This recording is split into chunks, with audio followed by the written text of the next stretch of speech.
Shalom, selamat malam Bapak Ibu, saudara-saudari yang dikasihi dan mengasihi Tuhan Yesus Kristus. Jumpa lagi dalam renungan singkat GKI Cimahi. Dan malam hari ini kita akan membahas satu tema, yaitu menjadi berkat di tengah kesukaran. Terambil dari 1 Tawarik pasal yang keempat, ayat yang ke-10. Mari kita berdoa sebelum kita membaca dan merenungkan firman Tuhan. Bapa Surgawi, Bapa yang kami kenal di dalam nama Tuhan kami Yesus Kristus, kami mengucap syukur untuk penyertaan, berkat dan perlindungan Tuhan sepanjang hari yang kami boleh lalui dalam beraktivitas pada hari ini. Bapa di surga, sebentar kami akan merenungkan firman Tuhan. Terlebih kami boleh membaca, biarlah bacaan yang kami baca boleh menguatkan kami, bahkan menolong kami dalam kehidupan hari-hari selanjutnya. Tuhan, layakkan kami, biarlah Roh Kudus boleh menaungi kami dan kami boleh mengerti akan maksud dan perkataan Tuhan di dalam firman yang kami baca. Dalam Kristus Yesus Tuhan, Juru Selamat kami berdoa. Amin. 1 Tawarik pasal yang keempat, ayat yang ke-10. Demikian firman Tuhan. Yabes berseru kepada Allah Israel, katanya, kiranya engkau memberkati aku berlimpah-limpah dan memperluas daerahku. Kiranya tanganmu menyertai aku dan melindungi aku daripada malapetaka, sehingga kesakitan tidak mendera aku. Permintaannya itu dikabulkan oleh Allah. Bapak Ibu, saudara-saudari yang dikasihi Tuhan Yesus, kalau kita membaca dalam 1 Tawarik pasal yang keempat ini, mengisahkan tentang keturunan Yehuda dari yang lain. Dan Yabes dikisahkan dalam 2 ayat saja, yaitu ayat yang ke-9 dan yang ke-10. Nama Yabes artinya duka cita, penderitaan, tekanan batin. Namanya diberikan ibunya sebab katanya, aku telah melahirkan dia dengan kesakitan, pada ayat yang ke-9. Arti namanya menunjukkan suatu makna yang buruk, tetapi tidak menjadi hambatan untuk menjadi hidup yang lebih baik. Bahkan Yabes lebih dimuliakan daripada saudara-saudaranya. Tema kita malam ini menjadi berkat di tengah kesukaran. Yabes tentulah mengalami penderitaan dalam hidupnya. Bagaimana ibunya sendiri dan saudara-saudaranya serta orang di lingkungan sekitar kehidupan Yabes menyebut dirinya sebagai orang yang tidak beruntung, telah mengalami penderitaan, hinaan, tekanan batin, mungkin juga tidak diterima keberadaannya sebagai keluarga atau tersisihkan. Tetapi dalam penderitaan itu, Yabes mempunyai iman yang teguh kepada Allah Israel. Ia mempunyai keyakinan yang teguh. Ia percaya bahwa doa-doanya pasti didengar oleh Tuhan Allah Israel. Dalam keadaan yang terbatas dan dalam penderitaan, Yabes hanya mengandalkan doa kepada Tuhan, dan Allah Israel akan menolong, bahwa doa-doanya pasti dikabulkan. Permintaannya dalam doa itu pasti Tuhan memberikan jalan keluar, bahkan berkat. Doa Yabes ini menunjukkan pentingnya berdoa kepada Allah dan percaya bahwa Dia memiliki kuasa untuk memberkati, melindungi, dan memperluas aspek kehidupan seseorang.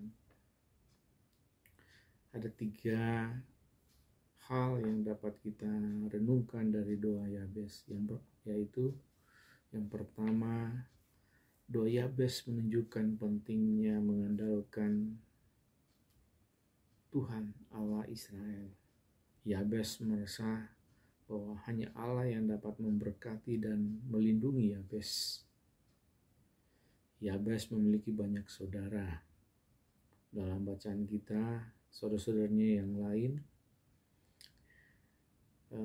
bisa diandalkan karena dia merasa saudara-saudaranya lebih besar daripada Yabes. Tetapi Yabes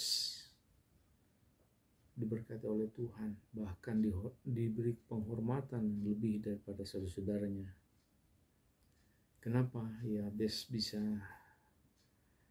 lebih terhormat dari saudara-saudaranya?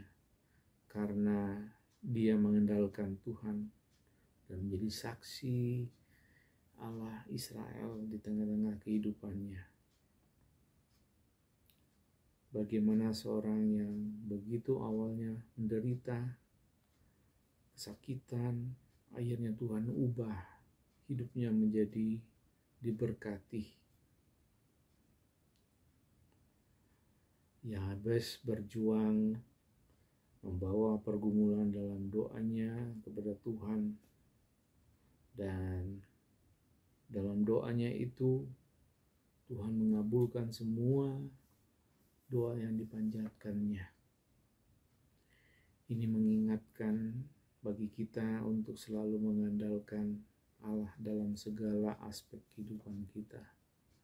Di dalam doa yang kita panjatkan, kita berserah dan Tuhan akan mengabulkan doa-doa kita dengan penuh keyakinan dan bahwa Tuhan akan memberikan yang terbaik pada waktunya.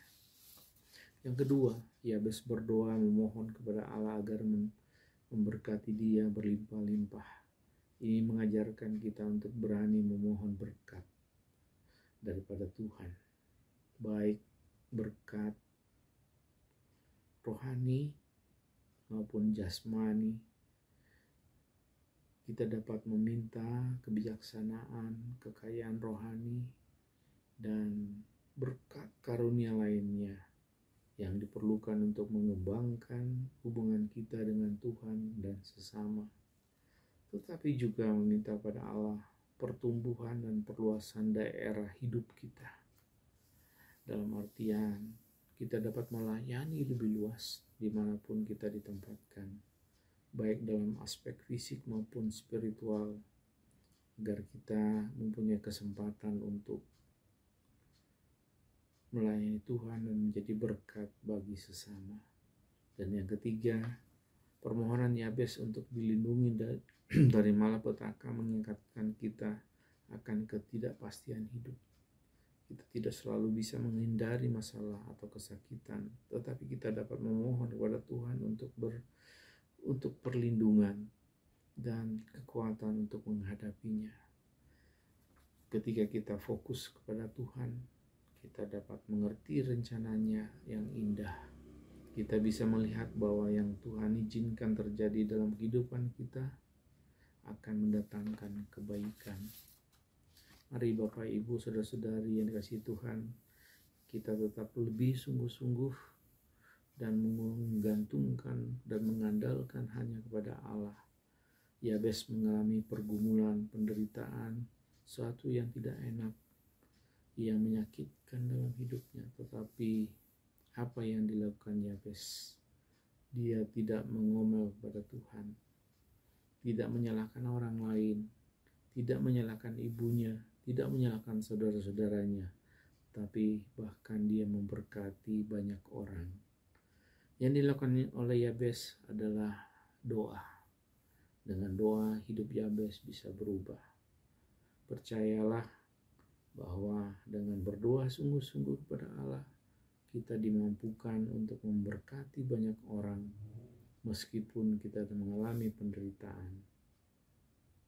Sebesar apapun pergumulan kita, tetaplah berdoa dan memberkati orang melalui doa yang kita panjatkan. Tuhan Yesus memberkati. Amin.